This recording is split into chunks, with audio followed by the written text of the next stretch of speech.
My name is Roxie. I have been an executive director for about 20 years. Connect has been in the community almost for 40 years with this vision of making mental health accessible to adults in the community. So in terms of just thinking about compensation, you've got to look at employee retention and how do you keep good people.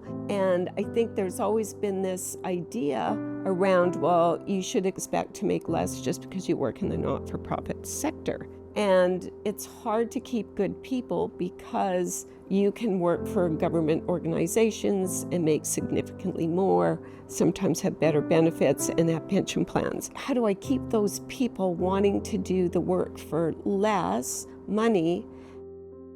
Because the people that work in not-for-profit are often really committed to making a difference in their communities. So when I've looked at my own compensations where I've chosen not to take pay increases, number one, because I couldn't give my staff a pay increase. And then number two, I just knew that if I took a little less, my team could have a little bit more. I'm not really sure that sacrifice is a good one to make, because when you think about succession planning, in order to attract good people, you need to pay them. Funding operations is really important. You're funding high quality people, you're funding efficiencies of operations. If we want to do more in the community, we need to have the operational support.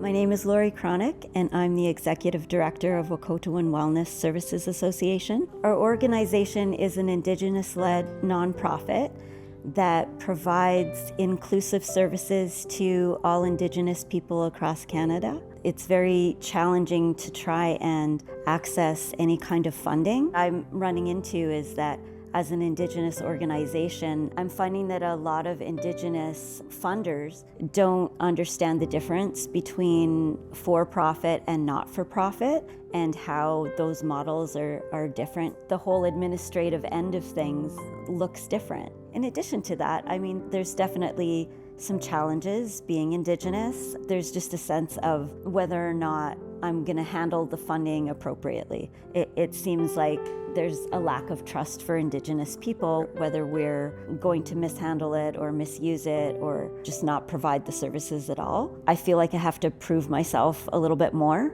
I have to do a little bit extra, and I have to try a little bit harder. Typically, the government has sort of put us into some boxes, and they've required us to stipulate whether we are on reserve or off reserve. And anyone working off reserve is considered to be an urban organization. And then anyone on reserve is considered to be part of the band.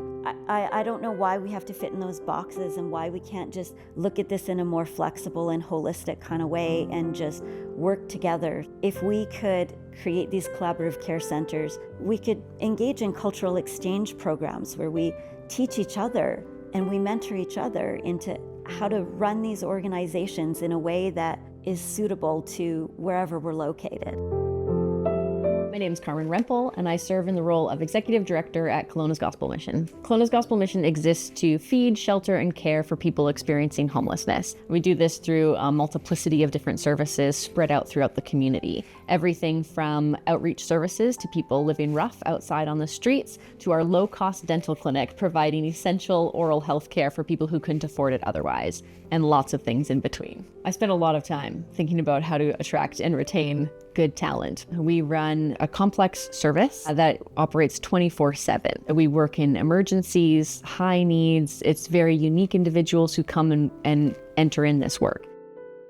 I remember back in 2022 driving by a McDonald's sign, and their starting opening wage for their frontline McDonald's counter worker was the same as ours. And our folks are having to literally bring people back from the dead. They're having to be exposed to huge trauma. The shifts aren't as maybe desirable of times of day and whatnot. And so the fact that our work is so hard and so demanding, you could literally make the same amount working at McDonald's, that makes it pretty hard to attract talent.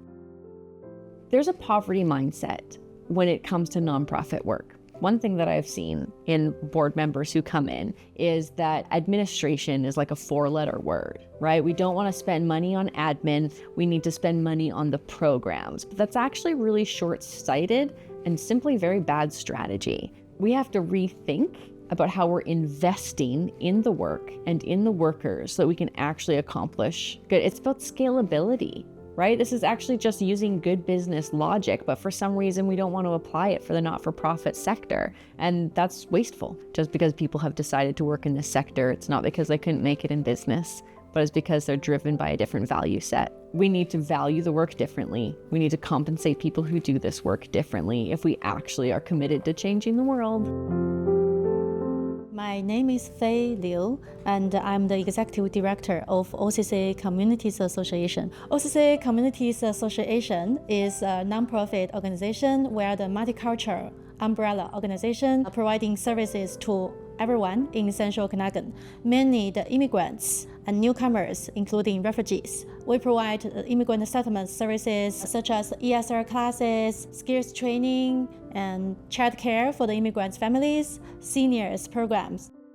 Many donors, they want to donate to people they are familiar with, or the organizations, they heard about the organization previously and they know what the organization is doing, and they don't know how their donation will be utilized. The lack of trust and the lack of the network is the main barrier. I know it's not perfect, especially for the grassroots organizations, but we are willing to learn as immigrants. We are willing to learn in Canada, and we are willing to get involved and help more people.